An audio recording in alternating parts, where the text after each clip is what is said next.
Nasser Djen encore et toujours. Décidément, le fantôme va hanter l'actualité algérienne pendant des semaines et des mois encore. Selon des sources concordantes, le général Abdelkader Haddad alias Nasser Djen a été officiellement arrêté et serait officiellement en prison à la prison militaire de Blida. Plusieurs sources l'affirment et l'attestent que le feuilleton Nasser Djen a pris brutalement fin. Comment il a été arrêté? Personne ne le sait. Il a été arrêté par qui? Comment il a été emprisonné? Au nom de quoi? On n'en sait rien. Moi, je n'y crois pas. Je ne les crois pas. Je ne crois pas à cette information. Personne ne va vous croire tant qu'il n'y a pas de preuves. Si vraiment Nasser Djen est en état d'arrestation, c'est très simple de le prouver. C'est très simple de mettre fin à toutes les rumeurs. Il suffit juste que le ministère de la Défense nationale fasse un communiqué. Puisque même la presse espagnole, même la presse française, elle en parle. Et surtout qu'un grand journal espagnol a affirmé sa présence au territoire espagnol, personne ne va vous croire tant que vous ne nous donnez pas des preuves. Je ne vous crois plus. Dans l'affaire Nasser Djen, je doute de toutes les sources qui m'ont communiqué cette information. Il y a eu une bêtise dans ce dossier. Ils ont commis une bêtise monumentale. Ils savent plus, qui a provoqué des dégâts monstrueux. Ils ne savent pas comment les gérer. Nasser Djen encore et toujours. Décidément, le fantôme va hanter l'actualité algérienne pendant des semaines et des mois encore. Le général Nasser Djen, alias Abdelkader Haddad, a été donné pour, selon les dernières informations qui nous parviennent de plusieurs sources concordantes. Je dis bien de plusieurs sources, ce sont les informations de nos sources et ce ne sont pas nos informations. Et je vais vous expliquer pourquoi. Suivez-moi très bien, cette émission est très importante. D'ailleurs, je vous prie de la partager massivement. Selon des sources concordantes, le général Abdelkader Haddad alias Nasser Djen a été officiellement arrêté et serait officiellement en prison ou emprisonné à la prison militaire de Blida. Plusieurs sources l'affirment et l'attestent que le feuilleton Nasser Djen a pris brutalement fin. Comment il a pris brutalement fin? En tout cas, brutalement. Il a pris fin. Brutalement, parce qu'il dure depuis le 18 septembre 2025. Ça fait pratiquement un mois. Nous sommes le 15 octobre 2025. Son arrestation et son emprisonnement, communiqué par plusieurs sources concordantes, serait donc the end, serait donc la conclusion ou la fin d'un feuilleton qui a duré pendant trop longtemps. Comment il a été arrêté? Personne ne le sait. Il a été arrêté par qui? Comment il a été emprisonné? Au nom de quoi? On n'en sait rien. Donc moi, je vais faire mon travail de journaliste et je vais être totalement sincère avec vous. Moi, je n'y crois pas. Moi, Abdou Sammar, le journaliste Abdou Sammar, qui travaille sur l'actualité algérienne depuis maintenant plus de 10 ans, presque 15 ans que je travaille sur ce pays. Ça fait au moins 7 ans que je fais du journalisme d'investigation. Ça fait 7 ans quand même. Sur les 15 ans, ça fait au moins 7-8 ans où j'ai un carnet d'adresses assez bien fourni. J'ai énormément de sources au sein du régime algérien. Et ce sont des sources qui connaissent mes sources, qui ont communiqué, parce que voilà, nous avons des systèmes tentaculaires pour nous protéger nos sources. À chaque fois, nous utilisons des sources qui parlent à d'autres sources. Ces sources-là parlent encore à d'autres sources pour éviter les arrestations et les emmerdements dont pourraient être victimes nos sources. Mais moi, en ce moment, en dépit de toutes mes connaissances, de tout mon réseau, de tout ce que je peux connaître et ce que je peux savoir, et en dépit de tous nos contacts, je dis bien en dépit de tous nos contacts sur les contacts de très haut niveau. C'est-à-dire, nous avons accès à des contacts vraiment de très très haut niveau en ce qui concerne le régime algérien. Moi, le simple mortel qui est devant vous, vous affirme que je ne les crois pas. Je ne crois pas à cette information. Et je dis aux dirigeants algériens, ou à celles et ceux, à ces sources-là qui ont véhiculé cette information, que personne ne va vous croire tant qu'il n'y a pas de preuves. Je crois que si vraiment Nasser Djen est en état d'arrestation, et si vraiment Nasser Djen est à la prison militaire de Blida, c'est très simple de le prouver, c'est très simple de mettre fin à toutes les rumeurs, et c'est très simple de le démontrer. Il suffit juste que le ministère de la Défense nationale fasse un communiqué. C'est très simple. Dès lors qu'on a un communiqué au niveau du ministère de la Défense nationale, parce que, vu tout ce qui s'est passé dans l'affaire Nasser Djen, et vu toutes les manipulations dont nous avons fait l'objet et qui ont été lancées contre l'opinion publique nationale, et vu toute la gêne, ou plutôt pas la gêne, tous les bouleversements que provoque cette affaire au sein même du régime algérien, qui est une affaire, l'affaire de Nasser Al-Jen, c'est le séisme politique le plus important qui frappe ou qui déstabilise le régime algérien depuis la crise politique de 2019. Vu que c'est une affaire qui a pris une dimension, voire internationale, puisque même la presse espagnole, même la presse française, elle en parle, et surtout qu'un grand journal espagnol a affirmé sa présence sur le territoire espagnol, et comme aujourd'hui, à chaque fois, chaque semaine, chaque 10 jours, ou chaque semaine, il y a des rumeurs insistantes et permanentes sur Nasser Al-Jen, sans qu'il n'y ait la moindre preuve, alors je pense qu'aujourd'hui, personne ne va croire les sources algériennes. Je le dis. Je sais que ça va faire mal, ça va pas faire plaisir à nos sources. Je sais que ça va pas du tout, ça va déplaire à beaucoup de nos contacts. Mais aujourd'hui, je dois assumer, être honnête avec moi-même et je veux dormir tranquillement la nuit et je ne veux pas mentir à mes compatriotes et je ne veux pas être l'instrument d'un mensonge collectif qui va être largement relayé sur les réseaux sociaux, largement relayé sur la webosphère ou largement relayé par la presse émancipée et dite indépendante qui n'est pas encore contrôlée directement par le régime algérien. Personne ne va vous croire tant que vous ne nous donnez pas des preuves. Le 18 septembre 2025, le 19 septembre 2025, la capitale Alger et les 4 wilayas environnantes, Tipaza, Blida, Boumerdès et même Chlef, ont été quadrillés par un dispositif sécuritaire et militaire d'une ampleur et d'une gravité inédite. Des hélicoptères, des chiens renifleurs, des agents de la sécurité militaire en civil, des agents de la DGSI, tous les éléments de renseignement généraux, la DGSN, la gendarmerie, la garde républicaine. Le président de la République a été placé son système de protection rapproché a été renforcé. Il y a eu un haut conseil de sécurité nationale le 18 septembre 2025, le jour même de la fuite de Nasser Al-Jen. Lorsque Nasser Al-Jen a fui, durant les 48 heures, voire les 3 jours de sa fuite, la capitale Alger et toute la région du centre du pays toute la région a été donc encerclée par des dispositifs sécuritaires et militaires. Même les pêcheurs, je le rappelle que même les pêcheurs de l'ensemble des ports et des villes côtières de la façade maritime du centre du pays ont été empêchés de prendre leur bateau et d'aller vers le large pour pêcher ou pour accomplir des activités de plaisance ou des activités de pêche. On nous a même rapporté que même les wilayas de l'ouest du pays, par la suite, ont fait l'objet d'un dispositif sécuritaire renforcé, mais plus léger par rapport à ce que Alger et les wilayas environnantes ont connu durant les journées du 18 et du 19 et du 20, partiellement du 20 septembre. Donc, il y a eu un conseil de sécurité nationale. Il y a eu un état d'alerte maximal. Il y a eu pratiquement une mobilisation générale, comme si le pays était en guerre ou le pays était menacé par un coup d'État. Et puis, tout a été partiellement, petit à petit, tout a été levé. Et on fait comme si cette affaire Nasser Al-Jen n'a jamais existé. Et on communique que par rumeur. On veut juste nous utiliser, moi, et les autres activistes ou journalistes ou cyberactivistes basés à l'étranger, on veut juste nous utiliser pour diluer ou pour diffuser des informations qui ne sont pas étayées par des preuves.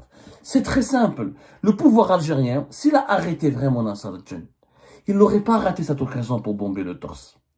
Le pouvoir algérien, pour l'avoir connu de près, de très très près, et Dieu sait que beaucoup de mes connaissances savent que je me suis introduit dans les profondeurs intimes du pouvoir algérien. Intime, c'est-à-dire dans les cercles les plus élevés. J'ai fréquenté les membres des cercles les plus élevés du régime algérien. Le pouvoir algérien a un complexe, c'est le complexe de supériorité. Quand il est mis en cause, quand il est humilié, quand il est critiqué, quand il est déstabilisé, lorsqu'il remporte une victoire face au cercle, face aux entités, face aux personnalités, aux personnages qui sont à l'origine de cette humiliation, de cette remise en cause ou des perturbations ou de ces déstabilisations, il ne manque pas de s'en réjouir et de l'afficher publiquement. Le régime algérien, c'est un régime qui adore montrer sa supériorité et qui adore montrer ses victoires et qui adore montrer ses succès et qui adore les médiatiser et les relier massivement pour envoyer un message de terreur à tous ses adversaires. Le régime algérien adore faire des démonstrations de force. Il adore dire que je suis le plus fort, personne ne peut m'avoir, personne ne peut me faire provoquer mon effondrement, personne ne peut me remplacer, personne ne peut me changer, personne ne peut me renverser. Donc si Nasser avait été arrêté réellement, pourquoi le pouvoir algérien ne l'aurait pas dit ouvertement? Pourquoi laisser la presse espagnole en parler? Pourquoi laisser les opposants à l'étranger en parler régulièrement? Communiquer. Rappelez-vous ce qu'ils ont fait à Abdelmamoun Ouelkaddour quand il a été ramené, quand il a été récupéré, extradé depuis les Émirats Arabes Unis, à l'aéroport international d'Alger au mois d'août 2025, mois d'août 2021. Rappelez-vous bien, vous vous souvenez tous, l'extradition de Ouelkaddour, quand il est arrivé à l'aéroport d'Alger. Il y a eu des caméras, il y a eu toute la presse classique, il y a eu toute la presse algérienne, la presse étrangère, elle a été conviée, etc. Il y a eu comment on appelle ça? C'était le 4 août 2021. Le 4 août 2021, ce jour sera mémorable puisque le régime algérien a montré ce jour-là au monde entier qu'il est cruellement revanchard, puisque il a attrapé l'un de ses plus importants, je sais même pas, d'ailleurs, Ouelkaddour n'a jamais été un opposant virulent, ne s'est pas engagé politiquement, n'était pas un cyberactiviste, n'était pas une figure emblématique de l'opposition, c'est un ancien businessman, il est un ancien PDG, quand il a quitté le pays en 2019, il se faisait tout discret. Mais comme il était un symbole de l'ancien clan de Bouteflika, et que le régime actuel, le nouveau régime, voulait à tout prix motivé, qu'on lui voit aveuglé par son complexe de supériorité, démontrer qu'il est le plus fort et qu'il a remplacé l'ancien régime, ils ont humilié Ouelkaddour, ils ont ramené toute la presse nationale et internationale pour immortaliser le moment de son arrestation. Pourquoi ils ne l'auraient pas fait avec Nasser Djen? Puisque vous l'avez arrêté. Nasser Djen a provoqué beaucoup plus de dégâts au sein du régime, il a porté un préjudice beaucoup plus grand, beaucoup plus fatal, beaucoup plus dangereux سامحوني يا جماعة كعبدالمأمون Ouelkaddour. Qui a fait le plus de mal au régime Tebboune? Nasser Djen. Il les a humiliés. Il a suscité une panique générale, sans précédent. Il a terrifié tout le monde.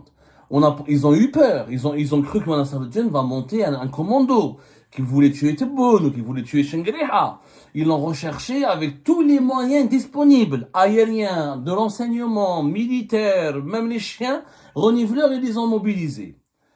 Et donc, certainement, le régime Tebboune a gardé rancœur contre cet homme qui les a humiliés, qui a le quotidien Le Monde, a parlé du régime algérien, de ses fractures internes, de ses fragilités internes. Nasser Djen a dénudé le régime algérien en fuyant, en s'échappant d'une résidence surveillée, en étant en cavale, en déjouant toutes les vigilances de l'ensemble des services de sécurité militaire et des services secrets et de sécurité nationale.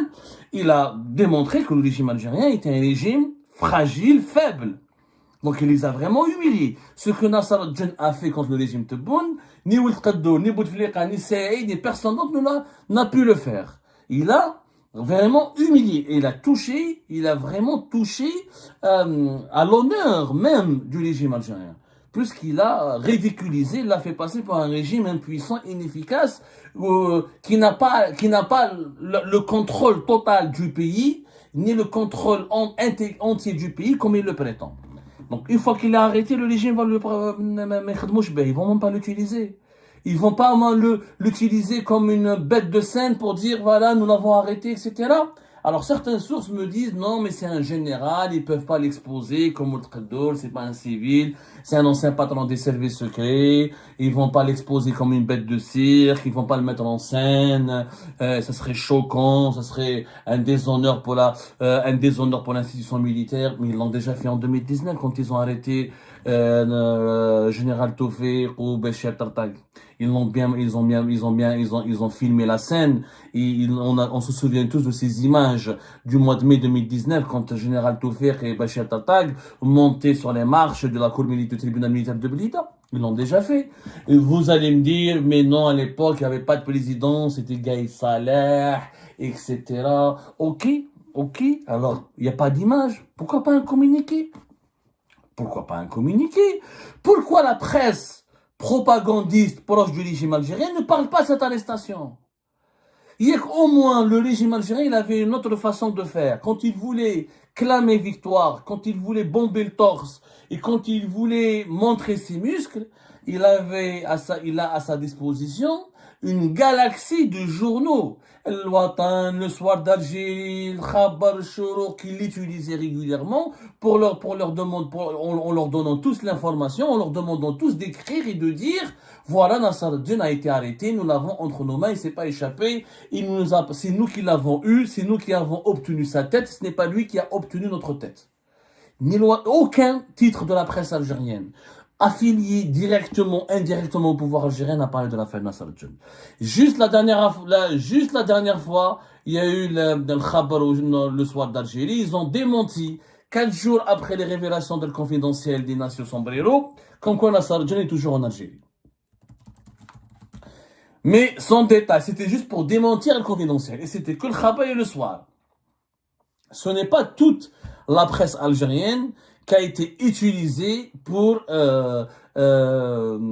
défendre bec et ongle les victoires, encore une fois, ou la supériorité du régime algérien, puisque cette affaire, encore une fois, elle a affaibli le régime. Elle a véhiculé de lui l'image d'un système faible, fracturé de l'intérieur, qui pourrait s'effondrer rapidement, puisqu'il n'est même pas capable de garder un homme très connu qui plus est, comme Nasser al-Din, en résidence surveillée. Même pas. Donc, ils ont juste utilisé Nahar ou le Soir d'Algérie. Pas plus. Sincèrement, je ne suis pas convaincu. Je ne suis pas convaincu. C'est très simple. Vous voulez, pour vous croire, nous avons besoin de preuves. Personne ne va vous croire maintenant. Je ne vous crois plus. Dans l'affaire Nasser al-Din, je doute de toutes les sources qui m'ont communiqué cette information. Avec tout le respect que j'ai pour ces sources-là. Il est possible, peut-être qu'il a été arrêté, peut-être qu'il a été arrêté, peut-être qu'il a été arrêté bien avant, peut-être qu'il a été tué, peut-être qu'il a été assassiné, ou peut-être qu'il est déjà en Espagne et qu'il y a un deal entre lui et eux. On va dire quand t'as arrêté, t'étais chez nous, mais tu réagis pas, on t'oublie, tu nous oublies, match nul. Dans tous les scénarios, dans tous ces cas de figure, il y a anguille sous roche, il y a une manipulation, il y a des mensonges qui visent à nous dissimuler la vérité. Je crois que depuis l'affaire Nasser al-Din, on a trop insulté l'intelligence des Algériennes et des Algériens. On les a trop méprisés. On les a trop rabaissés en racontant tout et n'importe quoi. Cette population, la population algérienne a été témoin dans des bouchons qui ont duré 8 à 9 heures, la journée du 18 et du 19 septembre 2025, quand la capitale Alger était bloquée, quadrillée, encerclée, étouffée. On peut utiliser tous les adjectifs parce que c'est la réalité. Par un dispositif, un déploiement des forces sécuritaires et militaires, encore une fois, qui a fait peur, terrifiant, qui était effrayant. Donc, ces gens-là qui ont souffert le 18 et le 19 septembre, ils ont souffert, la population a souffert à cause de la fuite de Nasser al-Din. Par respect, par égard pour cette population algérienne, dites-leur la vérité. Puisque la Cour Qoloub li hkamtou dit un communiqué, pourquoi le régime algérien ne veut pas communiquer officiellement? Quand je dis communiquer officiellement, encore une fois, le régime algérien a deux manières de communiquer officiellement.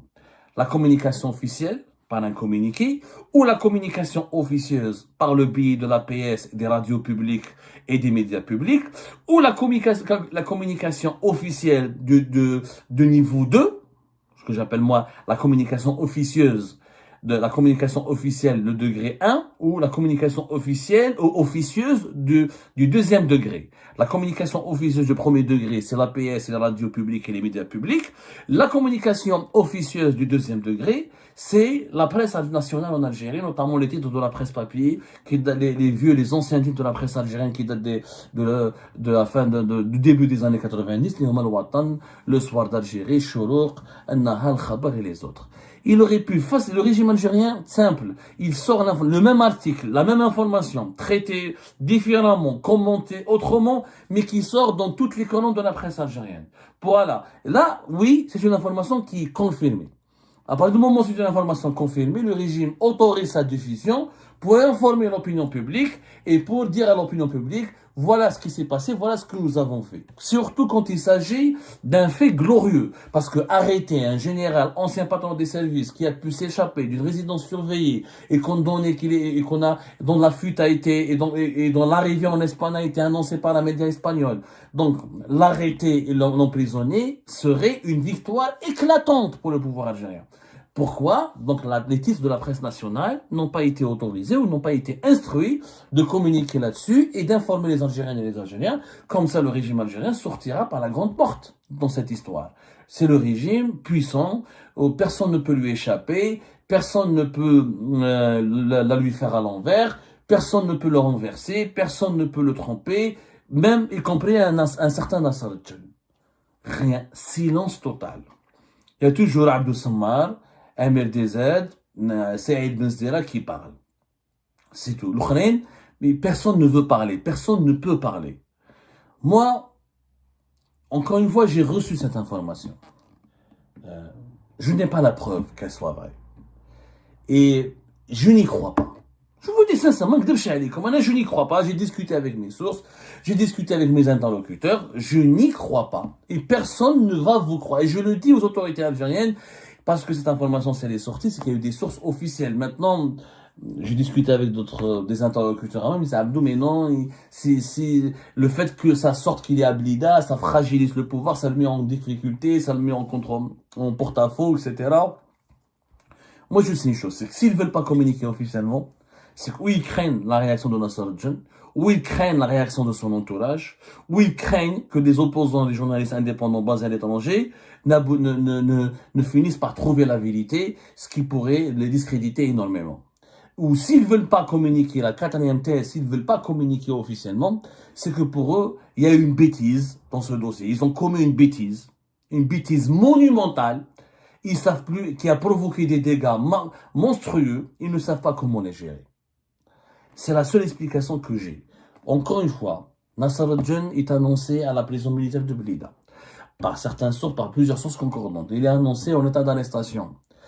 Donc moi, encore une fois, je prends acte, mais je n'y crois pas. Et je dis aux dirigeants algériens, aux autorités algériennes que personne ne va vous croire, même si cette annonce n'est pas officielle. Elle demeure une annonce qui a été faite que par des cyberactivistes et des activistes ou des journalistes basés à l'étranger.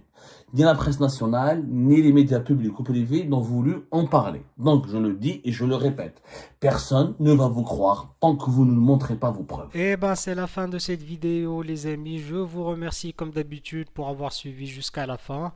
N'oubliez pas de nous laisser vos commentaires et vos réactions sur la vidéo et de vous abonner à la chaîne si vous n'êtes pas encore abonné. Et merci aussi pour vos commentaires et vos discussions très animées dans la section des commentaires. Donc, vous n'oubliez jamais de décortiquer bien un sujet sur tous les points qui ont été abordés dans la vidéo et ça fait vraiment plaisir quand moi-même je ne fais pas de commentaires, je m'appuie sur vous pour que vous puissiez bien expliquer les choses et en faire des discussions civilisées et dans tout le respect possible. Donc voilà, merci beaucoup et à la prochaine dans une nouvelle vidéo. Au revoir.